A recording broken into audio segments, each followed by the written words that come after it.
शौहर जिंदा था, गरीबी थी मगर सुकून था। अब न सिर्फ रोटी का सहारा चला गया बल्कि बेबस माँ पर 3 बेटियों की जिम्मेदारी भी आ गई। लेकिन क्या एक बूढ़ी माँ और उसका वफादार बंदर इस बेरहम दुनिया से लड़कर अपनी इज्जत और रोजी बचा पाएंगे? यह कहानी है एक ऐसे गांव की जिसमें मेन बूढ़ी सकीना अपने शौहर के साथ रहती थी। सकीना की 3 बेटियां थीं। उसका शौहर मदारी था जो बंदर का तमाशा दिखाकर अपना और अपने बीवी बच्चों का पेट पालता था। वह अपने बंदर से बहुत ज्यादा प्यार करता था, बिल्कुल अपने बच्चों की तरह। उसने उस बंदर को छोटे से पाला था। मदारी की बीवी सकीना भी उसे अपना बेटा मानती थी। एक दिन मदारी बंदर को लेकर अपनी रोजी रोटी के लिए दूसरे शहर गया। दूसरे गांव में जब वह तमाशा दिखाकर घर वापस आने लगा तो अचानक उसे दिल का दौरा पड़ा और वह फौरन जमीन पर गिर गया। बंदर रोता तड़पता और बिलख रहा था, मेरे मालिक को क्या हो गया? लेकिन मदारी तो अब इस दुनिया से जा चुका था। मदारी की बीवी और बेटियों पर तो जैसे कहर टूट पड़ा। उनका रो रो कर बुरा हाल था। बंदर सबको तसल्ली दे रहा था, लेकिन सकीना सबसे ज्यादा परेशान थी। मेरी जवान जहान बेटियां हैं, मैं अब इन्हें कैसे पालूंगी? मेरे तो सर की छत ही ना रही। चलो और कुछ नहीं, इनका बाप अपनी बेटियों के लिए इज्जत से 2 वक्त की रोटी तो लाता था। कुछ दिन बाद सब्र और शुक्र करके सकीना ने फैसला किया कि वह अपने गांव में समोसे बेचेगी और उसका प्यारा बेटा बंदर उसकी मदद करेगा।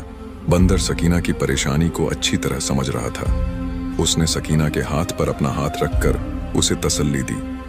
यह इशारा था कि वह एक बेटा बनकर उसका साथ देगा। सकीना ने इधर उधर से कुछ पूंजी जमा की और समोसे बनाने का सामान ले आई। पूरी रात जागकर उसने और बंदर ने समोसे तैयार किए। जब दिन का उजाला फैला तो सकीना ने समोसों का थाल उठाकर बंदर के सिर पर रखा और खुद घर से बाहर निकल आई। उसने अपनी तीसरी बेटी को भी अपने साथ लिया।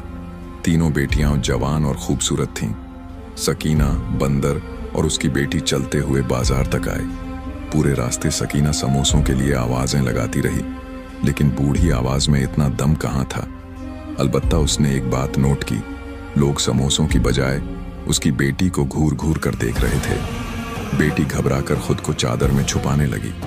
कुछ ही देर में कुछ अय्याश नौजवान सकीना के पास जमा हो गए। क्या दाम लगाओगी बुढ़िया? एक लड़के ने आगे बढ़कर कहा। सकीना ने समोसों की कीमत बता दी। तीनों लड़के एक दूसरे के हाथ पर हाथ मारकर जोर जोर से हंसने लगे। अरे बुढ़िया, हम तेरी बेटी का दाम पूछ रहे हैं, इन बेकार समोसों का नहीं जिन्हें इस बंदर ने उठा रखा है। ये समोसे तो इसी बंदर को खिला दे। लड़के ने जबरदस्ती एक समोसा उठाकर बंदर के मुंह में ठूंस दिया और दूसरे ने आगे बढ़कर सकीना की बेटी को पकड़ लिया। सकीना बुरी तरह घबरा गई। उसकी बेटी भी घबराकर चिल्लाने लगी। बंदर को यह सब देखकर शदीद गुस्सा आया।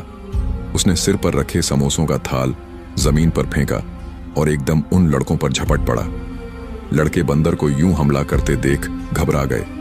बंदर ने अपने लंबे लंबे नाखूनों से लड़कों को बुरी तरह घायल कर दिया, लेकिन खींचतान में सकीना की बेटी के कपड़े फट गए। वह सख्त शर्मिंदा हो रही थी और बुरी तरह रो रही थी। लोग उनके पास जमा होकर तमाशा देख रहे थे। लड़के जख्मी होकर भाग गए, लेकिन सकीना का दिल चाहता था कि वह अपनी किस्मत पर मातम कर ले।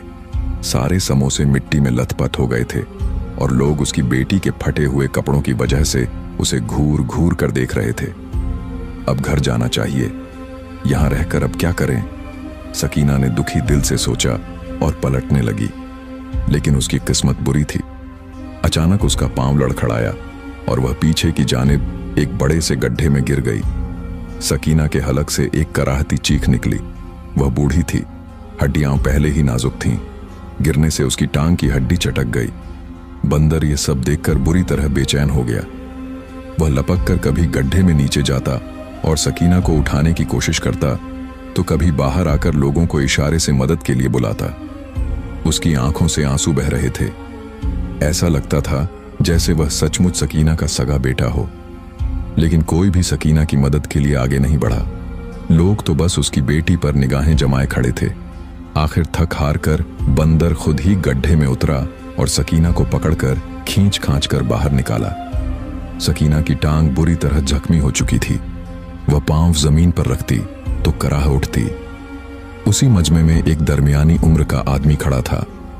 वह बड़ी गहरी नजरों से यह सारा माजरा देख रहा था।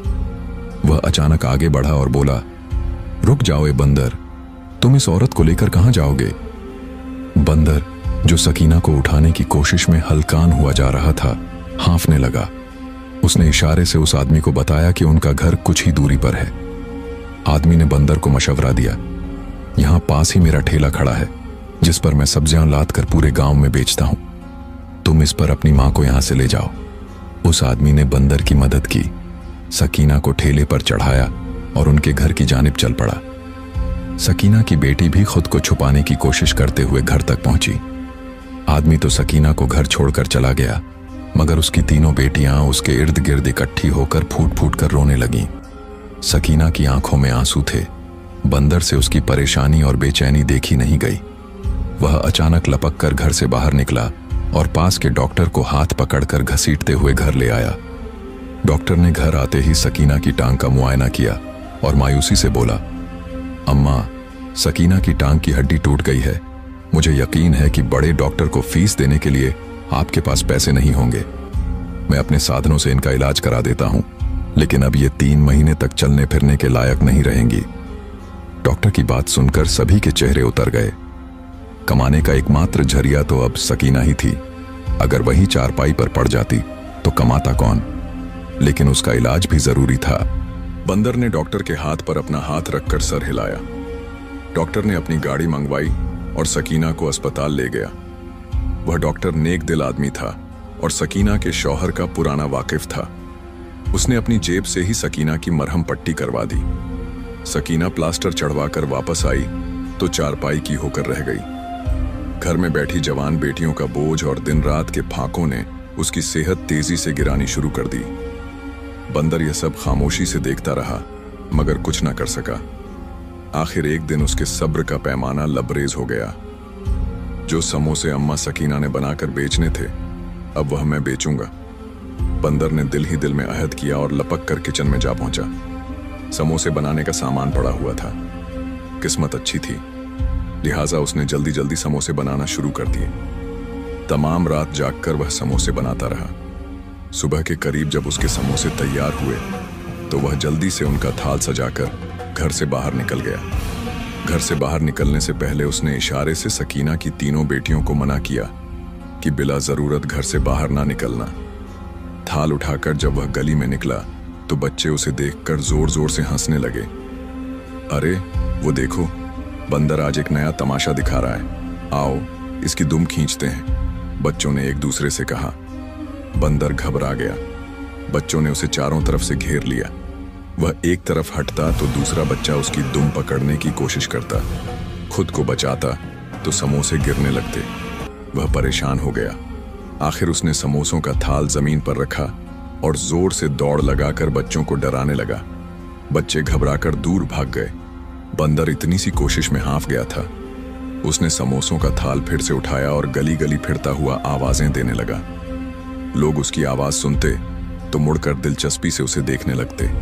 अरे ये देखो, ये कैसा बंदर है जो सर पर समोसे रखकर बेच रहा है। लोग रुक रुक कर तमाशा देखने लगते, मगर कोई समोसे खरीदने पर तैयार ना था।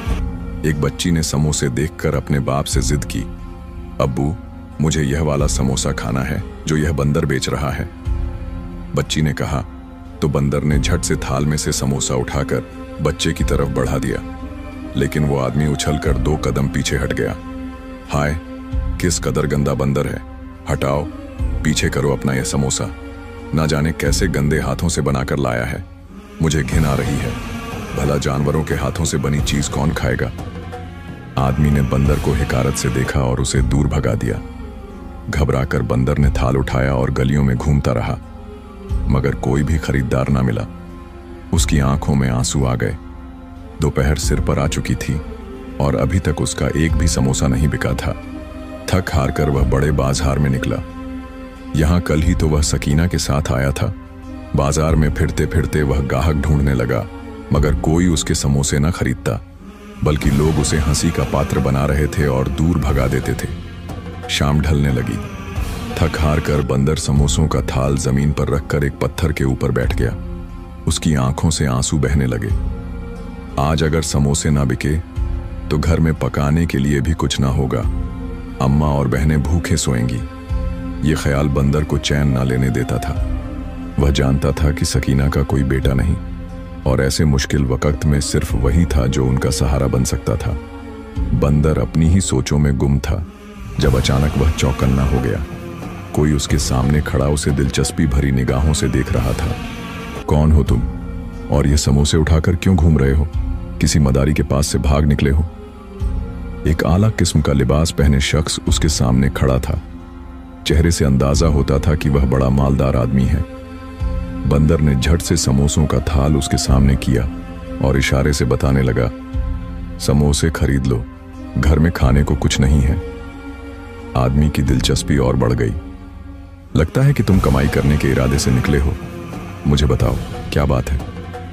उसकी दिलचस्पी देखते हुए बंदर ने इशारों से ही उसे अपने घर के बारे में बताया। आदमी एकदम मुस्कुरा उठा। अरे वाह, तुम तो बड़े कमाल के हो। तुम ऐसा करो, ये सारे समोसे उठाकर मेरी दुकान पर ले चलो। मैं एक मिठाई वाला हूं और मुझे रोजाना समोसों की जरूरत होती है। तुम्हारे समोसे देखने में तो बहुत अच्छे लग रहे हैं। आदमी ने एक समोसा उठाया और मुंह में डालकर छका। उसके चेहरे के हाव भाव ही बदल गए। वाह, ये तो बड़ा मजेदार है। मैं ये सारे समोसे खरीद लूंगा। आदमी ने जल्दी से जेब से रकम निकाली और बंदर की जानिब बढ़ा दी। बंदर की आंखें हैरत से फैल गईं। उसने सारे समोसे लपक कर उस सेठ की दुकान तक पहुंचा दिए। सेठ ने उससे पक्का मुआहिदा कर लिया। अब तुम रोजाना मेरी दुकान पर समोसे दे जाया करो, मैं तुम्हें बदले में रकम दिया करूंगा। बंदर के लिए यह बेहद खुशी की बात थी। शाम ढल रही थी। वह रकम हाथ में दबोचे तेजी से दौड़ता हुआ घर आ पहुंचा। उसे यकीन था रकम देखते ही घर वाले खुशी से पागल हो जाएंगे, मगर दरवाजे से अंदर दाखिल होते ही वह बुरी तरह से चौंका, क्योंकि आंगन में सकीना की चारपाई के साथ ही कुर्सी पर एक शख्स बैठा था। यह शख्स कोई और नहीं बल्कि वही था जिसने कल अपनी ठेली पर डालकर सकीना को घर पहुंचाया था। बंदर को देखते ही उसके चेहरे के तासुरात अजीब से हो गए। बंदर खामोशी से गया और सकीना की चारपाई पर चढ़कर बैठ गया। उसने इशारे से शख्स से पूछा कि वह घर में क्यों आया है। साथ ही बंदर ने एक निगाह अपनी बहनों पर डाली जो घर के कामकाज में मशगूल थीं। बंदर के अंदाज से वह शख्स समझ गया कि घर का सरपरस्त यही है। वह आगे होकर बोला, मैं सकीना से शादी करना चाहता हूं। ये औरत मुझे पसंद आई है। अरसा हुआ मेरी बीवी का इंतकाल हो चुका है। मेरी कोई औलाद नहीं। इन लड़कियों की सूरत में मुझे बेटियां मिल जाएंगी और मेरे तन्हा दिनों का कोई साथी हो जाएगा। बंदर पर यह अल्फाज पहाड़ बनकर टूटे। उसने पलटकर सकीना को देखा तो उसके चेहरे पर रजामंदी नजर आई। शायद सकीना भी हालात से बुरी तरह घबरा गई थी। वह चाहती थी कि एक मर्द उनका सहारा बन जाए। उसने उस आदमी की ख्वाहिश कबूल कर ली। बंदर हैरान था, लेकिन वह कुछ बोल ना पाया। उसे तो बस अपनी बहनों और मां की फिक्र थी। उसने दिल में सोचा, कहीं इस शख्स का कोई लालच ना हो। मगर सकीना ने उस आदमी के साथ निकाह कर लिया। वह दिन भर सब्जी बेचा करता था। शाम के वक्त घर आता तो सकीना से बातें करने लग जाता। सकीना की बेटियां जब उसके सामने खाना रखती तो वह मजे लेकर खाता। चंद दिन तो बड़े अच्छे गुजरे। बंदर भी रोज समोसे मिठाई वाले की दुकान पर पहुंचाने लगा और उसे अच्छी आमदनी होने लगी। एक रोज वह जरा जल्दी घर आया। दरवाजे से अंदर दाखिल हुआ तो उसकी निगाह सामने पड़ी, जहां उसकी बहनों का कमरा था। सकीना का नया शौहर फरदोस दरवाजे में खड़ा अंदर झांक रहा था। ये यहाँ पर क्यों खड़ा है? बंदर के जहन में सवाल आया। वह लपक कर आगे आया और हल्के से एक चीख जैसी आवाज निकाली। वह आदमी बुरी तरह से हड़बड़ा कर पलटा। बंदर को देखते ही उसके चेहरे का रंग उड़ गया और वह लपक कर घर से बाहर निकल गया। बंदर को शदीद गुस्सा आया। यह देखने के लिए वह आदमी वहां क्यों खड़ा था। बंदर दबे कदमों से दरवाजे तक आया। उसने हल्का सा दरवाजा खोलकर देखा और उसके रोंगटे खड़े हो गए, क्योंकि अंदर चारपाई पर उसकी बहनें सो रही थीं। सोने की वजह से उनका लिबास बेतरतीब था और कोई भी मर्द उनकी तरफ गलत नीयत से देख सकता था। बंदर का खून खोलने लगा। उसे यकीन हो गया कि यह शख्स उसकी बहनों पर बुरी नजर रखता है। वह सकीना के कमरे में गया। जहां वह अपनी दवाइयां ले रही थी। बंदर ने सोचा कि मौका अच्छा है, उसे बात कर लेनी चाहिए। उसने इशारे से सकीना को बताया कि वह आदमी वहां क्या कर रहा था। सकीना पहले तो हैरान हुई, फिर उसे बहुत गुस्सा आया। तू हद से ज्यादा शक्की हो गया है, तुझे इंसानों वाली कोई बात भी याद नहीं। ऐसा नहीं है, वो उन्हें अपनी बेटियों की तरह समझता है। शायद कोई जरूरत होगी, इसलिए अंदर देख रहा होगा। सकीना ने बंदर को झड़क दिया। वह अपने नए शौहर पर बहुत भरोसा करने लगी थी। बंदर बुझी हुई दिल से घर से बाहर निकल आया, लेकिन अब उसने पक्का इरादा कर लिया कि वह हर वक्त फिरदौस पर नजर रखेगा। फिरदौस ठेला लेकर जाता तो शाम गए ही वापस आता। बंदर की पूरी कोशिश होती कि उसके आने से पहले वह घर में पहुंच जाए। फिरदौस भी जब घर में बंदर को घूमते फिरते देखता तो उसका मुंह कड़वा हो जाता। बंदर की अब पूरी कोशिश थी कि वह जल्द से जल्द अपनी बहनों के रिश्ते ढूंढकर उनकी शादियां करवा दे। उस दिन बंदर समोसे का थाल लेकर मिठाई वाले की दुकान पर पहुंचा तो वहां एक खूबसूरत सा नौजवान खड़ा था। बंदर को देखते ही उसने प्यार से उसकी जानिब हाथ बढ़ाया। कैसे हो दोस्त? बंदर को बड़ा अच्छा लगा। उसने इशारे से मिठाई वाले से पूछा, ये कौन है? तो वह हंस दिया। अरे, ये मेरा बेटा है और 2 बेटे और भी हैं। ये तीनों जुड़वा हैं। आजकल मैं इनकी शादी करवाने के लिए लड़कियां ढूंढ रहा हूं। सेठ की बात सुनकर बंदर खिल उठा। यह तो बड़ी अच्छी बात है। मेरी 3 बहनों की शादी अगर इस मिठाई वाले के घर हो जाए तो कितना अच्छा होगा। लड़के भी बड़े शरीफ लग रहे हैं। बंदर ने दिल ही दिल में सोचा, लेकिन यह आदमी बगैर दहेज के अपने बेटों की मेरी बहनों से शादी नहीं करवाएगा। बंदर के चेहरे पर परेशानी फैल गई। समोसे बेचकर वह रकम तो कमा लेता था, लेकिन उन पैसों से घर का खर्च ही बड़ी मुश्किल से पूरा होता। वह तमाम दिन सोच और परेशानी में गुजारता रहा। वह बहनों को ज्यादा दिन घर में नहीं रख सकता था। उनकी इज्जत और जान दोनों ही खतरे में थी। सोचते सोचते वह बढ़ई के पास जा पहुंचा, जो घर का साजो सामान बनाने का काम करता था। बंदर को अपनी दुकान में देखकर वह जोर से हंसा, लेकिन बंदर ने इशारे से उससे पूछा, एक दहेज का सामान बनाने के लिए उसे क्या क्या चाहिए? बढ़ई ने बड़े आराम से बता दिया, सारी लकड़ियां मेरी होंगी तो बड़ा महंगा बनेगा। हाँ, अगर तू लकड़ियां ले आए तो मैं तुझे मुफ्त में सामान बना दूंगा। बढ़ई ने तो मजे से कह दिया, लेकिन बंदर का दिमाग रोशन हो गया। अगले दिन समोसे मिठाई वाले की दुकान पर पहुंचाते ही वह लपक कर करीब के जंगल में जा पहुंचा। वहां ऊंचे ऊंचे दरख्तों के तने थे। बंदर घर से साग काटने वाली दरांती लेकर गया। उसने एक एक करके दरख्तों को गिराने का काम शुरू कर दिया। काम मशक्कत भरा था, लेकिन बंदर दरख्त गिराता और उनकी लकड़ियां काटने लगता। दहेज के साजो सामान की फिक्र हटी तो बंदर को एक और फिक्र हुई। शादी के रोज यकीनन बहुत से मेहमानों को खाना भी खिलाना होगा। उनके घर में तो दाल रोटी बड़ी मुश्किल से पूरी होती थी। बंदर सर पकड़े बाजार में बैठा था, जब एक आदमी ने उसे गले से पकड़ लिया। यह बंदर बड़ा फुर्तीला लग रहा है, चल मेरे साथ नाच दिखा, मैं तुझे पैसे दूंगा।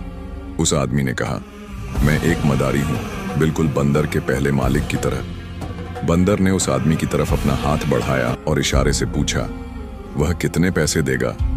मदारी ने उसे रोज मिलने वाली रकम का आधा हिस्सा बताया। बंदर खुश हो गया। उस रकम को मैं जमा करके बहनों की शादी के दिन खाना पकवा लूंगा। वह समोसे सेठ की दुकान पर पहुंचाते ही उस मदारी के साथ निकल पड़ता।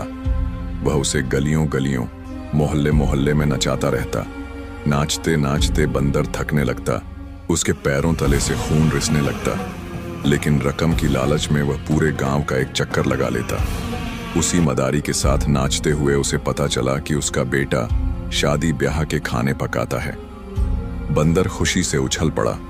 उसने उस आदमी के साथ मुआहिदा किया, जब मैं अपनी बहनों की शादी करूंगा तो यह आदमी मेरी बहनों की शादी का खाना मुफ्त में पकाएगा। यूं बदले में वह रोजाना की रकम उससे नहीं लेगा। मदारी को भला क्या एतराज हो सकता था। वह मुफ्त में बंदर को नचाने लगा। बंदर पूरे गांव का चक्कर लगाकर सीधा जंगल जा पहुंचता। एक एक करके लकड़ियां काटता और जब शाम ढलने लगती तो पूरा दिन गुजर जाता। फिरदौस के घर आने का वक्त होता तो बंदर जल्दी से काम अधूरा छोड़कर घर वापस आ जाता। फिरदौस को उसकी मौजूदगी में मौका नहीं मिल रहा था। वह दिन ब दिन तिलमिलाया हुआ रहने लगा, जबकि दूसरी जानिब बंदर दिन रात इसी कोशिश में था कि जल्द से जल्द लकड़ी कट जाए तो वह बहनों का दहेज बना ले और फिर उनकी शादी की बात करे। फिरदौस को बंदर को देखकर बड़ा गुस्सा आता था, क्योंकि वह पूरी रात जाग कर समोसे बनाता रहता और साथ साथ बहनों की निगरानी भी करता था। सुबह फिरदौस जब घर से चला जाता तब बंदर समोसों का थाल लेकर बाजार की जानिब निकलता। उस वक्त सकीना जाग जाया करती थी। फिरदौस को मौका नहीं मिल रहा था कि वह सकीना की बेटियों पर हाथ डाल सके। बंदर रोजाना थाल पहुंचाने के बाद खुद जंगल पहुंच जाता। रफ्ता रफ्ता उसने इतनी लकड़ियां काट ली थीं कि तीनों बहनों का दहेज आसानी से बन सकता था।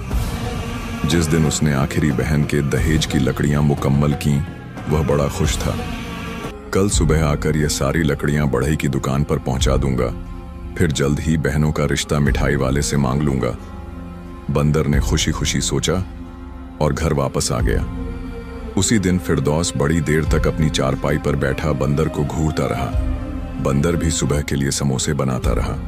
दोनों रात भर जागते रहे। सुबह सकीना को डॉक्टर के पास लेकर जाना था।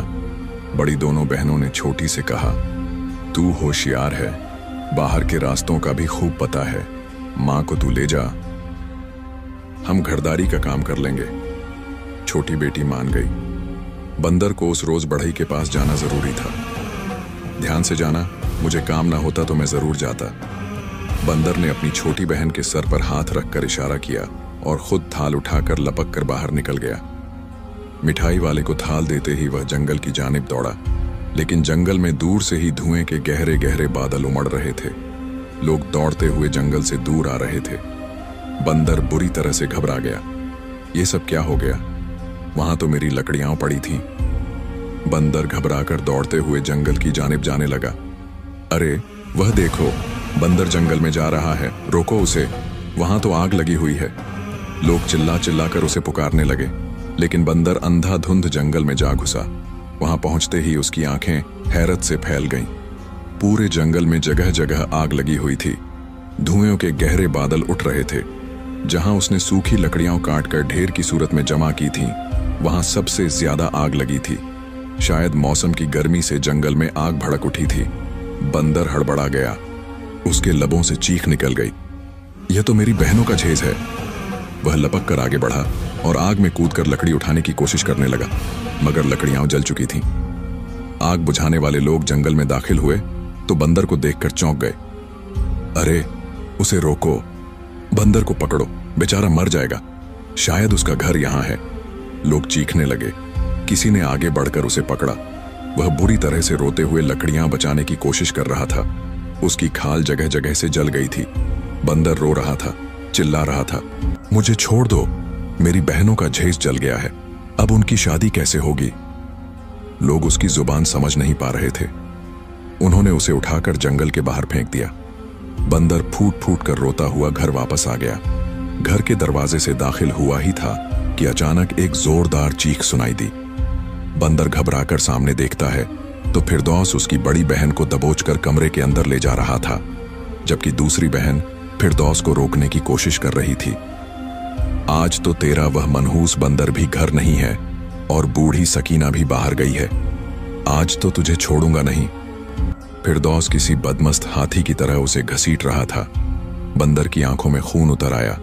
उसके हाथ में लकड़ी काटने वाली दरांती थी, जिसे लेकर वह जंगल जाता था। उसने आव देखा न ताव दरांती फरद की तरफ उछाल दी। बंदर के हाथ में ताकत थी। दरांती सीधा फिरदौस के सिर में जा लगी।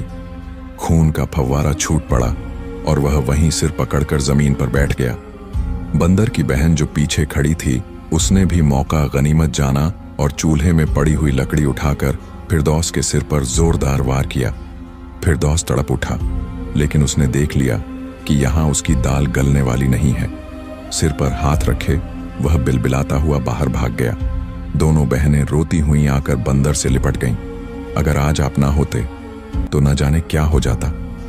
वे फूट फूट कर रो रही थीं।